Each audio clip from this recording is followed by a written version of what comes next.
Қайырлы күн баршаңызға да.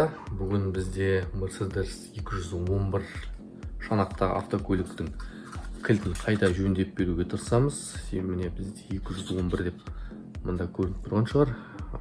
Мінекей дәл осы автокөліктің кілтін қайта өңдеп беретін боламыз. Себебі клиент жаңа кілт алуға шамам жоқ, осыны жөндеп берші деп ұсыныс білдірген болатын. Осыны қазір кілттің проблемасын айта кетейін. Не болып тұрған? Мына центр замок радиоканалдар есікті ашып жаппайтын. Қызыл шам жанғанымен, бірақ есік ашып жаппайтын болғасын. Батырманы бассаң да баспасаң да еш мүлдем реакция болмаған. Және де кілтке замокқа салған кезде кілтті бұраған кезде ашылмай қалды. Соны қазір жөндеп программасын оқып қайта ашып имитация жасатып көретін боламыз. Міне замоктың платасы дәл осындай болып келеді.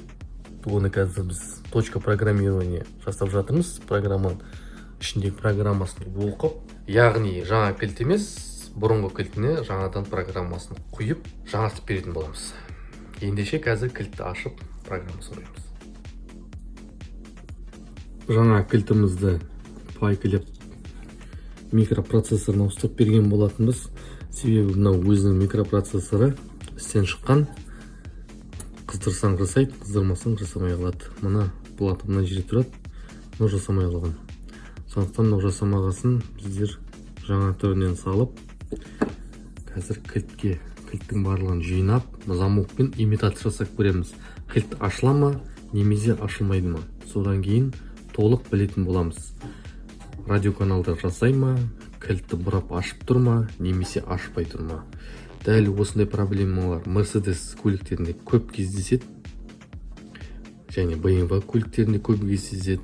Сондықтан осындай проблемалар болып жатса, жасап беретін боламын. Жаңа кілтімді жинаған болатынмын. Қазір көрейік.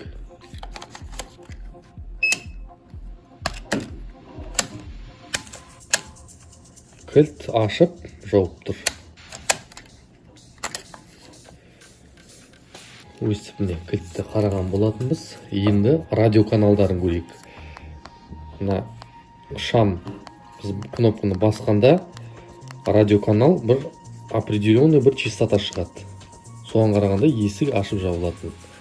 Қазір соны связь бар ма, жоқ па, радиоканалдан шыға ма, шықпай ма, соны тексеріп береміз. Мынау частотаны тексереді.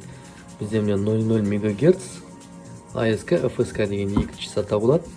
Қазір біз басамыз. Қандай екенін көремін. Міне басамыз. 433,88 МГц. ФСК. ФСК болса бізде көлік Mercedes европейс деп есептеледі. Егер 315 болса, қазір мен бір кілтім бар еді, соны бір көрсетіп жіберейін. Кілттің екі түрі болады әр уақытта. Жаңа айтқандай кілттің екі түрі бар. Мына 433 болса, бұл бізде Европа. Және Европа деп айтылады, айтпақшы. Ал 315 болса, бізде міне басамыз, 433 өзгереді. Міне басамыз. Міне 314, 315. 314, 315 болса, көлік Америка немесе Жапон көліктерге арналған кілт. Сондықтан 433, 315 деп екі частотаға бөлінеді. 315 болса бізде американец пен японецтарға арналады. Ал 433 болса, міне 433 шықты. Бұл бізде Европаға арналған кілт деп есептейміз. Кілттің жөндеуі және тексерілу барысы өтті. Баршаңызға да рахметімді айтам. Көріп жатқандарың болсаңыз, бәріңізге сәттілік, аманшылықты тілеймін. Рахмет достар.